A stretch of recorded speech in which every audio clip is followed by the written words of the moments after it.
जायसवाल, गुप्ता, तिवारी, यादव, बुनकर।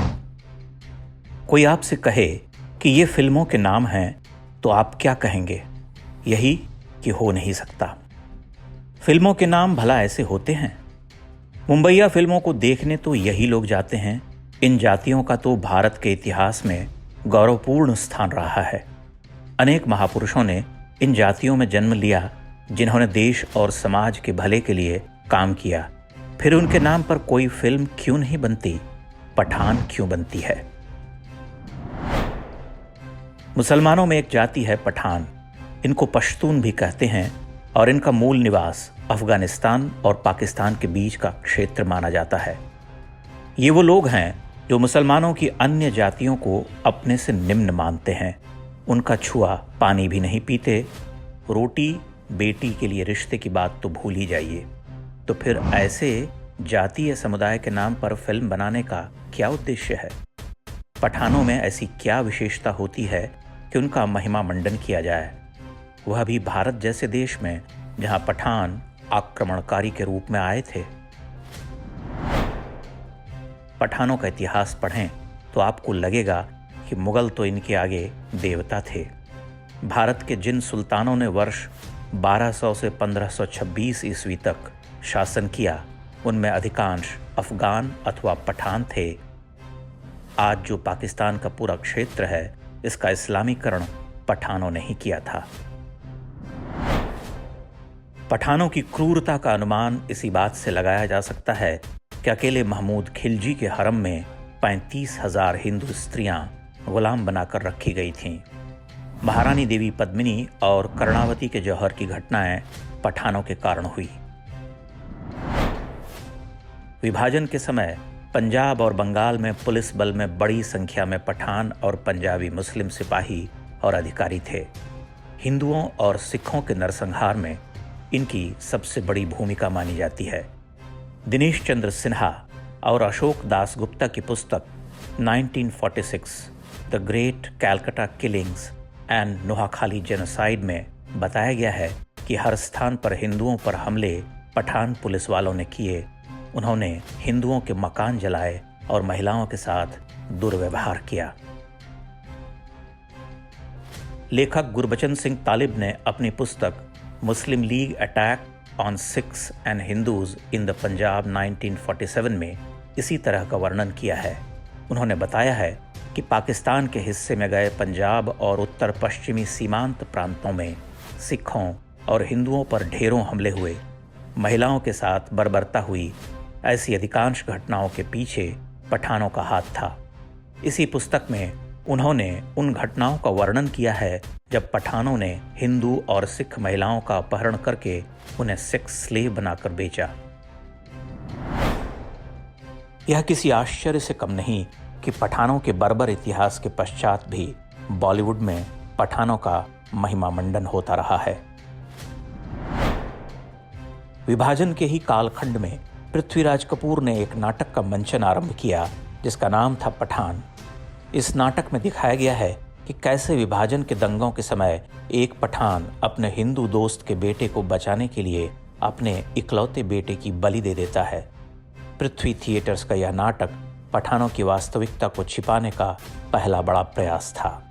इस नाटक में पृथ्वीराज कपूर ने शेर खान की मुख्य भूमिका निभाई थी। पृथ्वीराज कपूर स्वयं भी वर्ष 1920 के दशक में पेशावर से बॉम्बे आए थे। निश्चित रूप से पठानों की सच्चाई उनसे छिपी नहीं रही होगी। वर्ष 1960 में फिल्म छलिया आई थी, जिसमें राज कपूर ने मुख्य भूमिका निभाई है। इसमें अभिनेता प्राण को अब्दुल रहमान खान की भूमिका में दिखाया गया है, जो भारत के विभाजन में एक हिंदू महिला की जान बचाता है।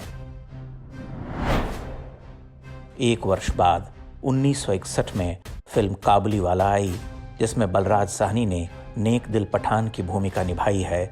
इस चरित्र का नाम भी अब्दुल रहमान खान था, वही नाम जो छलिया में प्राण के चरित्र का था। इस फिल्म का यह सीन देखिए जिसका वास्तविकता से दूर दूर तक कोई लेना देना नहीं है। जिस तरह मेरी तुम्हारी बोली में फर्क है, रंग रूप में फर्क है, लेकिन दिल में प्यार तो सब एक है। कोई फर्क नहीं। सुभान अल्लाह। वो बाबा साहब, तुम कितना बड़ा बात बोले, खुदा का कसम, कितना बड़ा बात बोले। 70 के दशक में सलीम जावेद की जोड़ी का पदार्पण हुआ। इसके साथ ही पठानों की महानता का रंग कुछ और चढ़ने लगा। वर्ष 1973 में आई फिल्म जंजीर में पठानों के लिए पृथ्वीराज कपूर का दिया पुराना नाम शेर खान दोबारा आ गया। ऐसा चरित्र जो बहुत साहसी और नेक इंसान है, दोस्ती के लिए वो अपनी जान भी कुर्बान कर सकता है। यारी है ईमान मेरा, यार मेरी जिंदगी।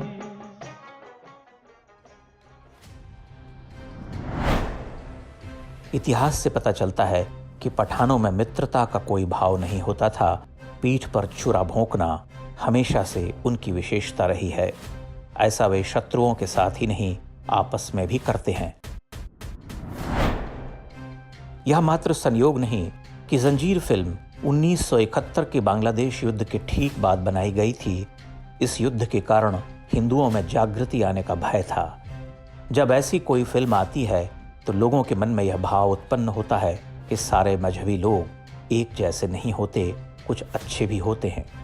वामपंथी और जिहादी फिल्मकार इस मनोविज्ञान का बहुत चतुराई के साथ प्रयोग करते रहे हैं। पठानों के नाम पर धूल झोंकने का यह क्रम आज भी चल रहा है। हाल में आई फिल्म गंगूबाई काठियावाड़ी में भी यही प्रयास किया गया। इसमें दिखाया गया है कि अंडरवर्ल्ड का अपराधी अब्दुल करीम शेर खान उर्फ करीम लाला कोठे पर फंसी हिंदू लड़की गंगूबाई को बचाता है। अजय देवगन ने यह चरित्र निभाया है। 60 से 80 के दशक में करीम लाला बॉम्बे में अपराध का दूसरा नाम हुआ करता था। करीम लाला का वास्तविक चरित्र इससे बिल्कुल विपरीत था। शाहरुख खान को तो अपने पठान होने पर बहुत अधिक गर्व है। वे इस बात को कभी छिपाते भी नहीं, दावा करते हैं कि उनका परिवार पेशावर से आया था। उनकी फिल्म पठान भी इसी जातीय अहंकार का फूहड़ प्रदर्शन है। फिल्म की कहानी क्या होगी, इसका अनुमान आप स्वयं लगा सकते हैं। फिल्म पठान की टाइमिंग भी ध्यान देने योग्य है। अफगानिस्तान में हम तालिबान की जो बर्बरता देखते हैं, वे भी पठान ही हैं। अफगानिस्तान का यह पूरा क्षेत्र आज भी मध्य युग में जी रहा है। भारत में रहने वाले पठान भी अफगानिस्तान और पाकिस्तान के पश्तून इलाकों को अपने पूर्वजों की भूमि के रूप में देखते हैं।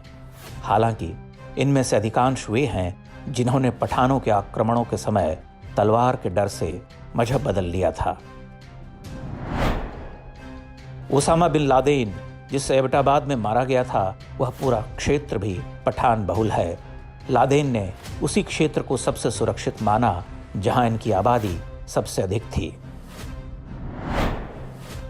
अंग्रेजों के समय बॉम्बे के पुलिस कमिश्नर रहे SM एडवर्टीज ने एक पुस्तक लिखी है जिसका शीर्षक है the Bombay city police a historical sketch. वे लिखते हैं कि अवैध हथियारों और अन्य हर प्रकार की आपराधिक गतिविधियों में पठानों के गिरोह सबसे आगे रहते हैं। उस समय ट्रांस फ्रंटियर पठानों पर नजर रखने के लिए पुलिस बल में एक अलग इकाई बनानी पड़ी थी। शाहरुख खान द्वारा अपनी आक्रमणकारी और अत्याचारी जाति का ऐसा फूहड़ महिमा मंडन कोई सामान्य घटना नहीं। यह हिंदुओं पर 1000 वर्ष के इस्लामी घाव पर नमक छिड़कने की तरह है। जिन लोगों में तनिक भी आत्मसम्मान और शत्रुबोध जीवित हो, वे इस प्रयास को कभी स्वीकार नहीं कर सकते।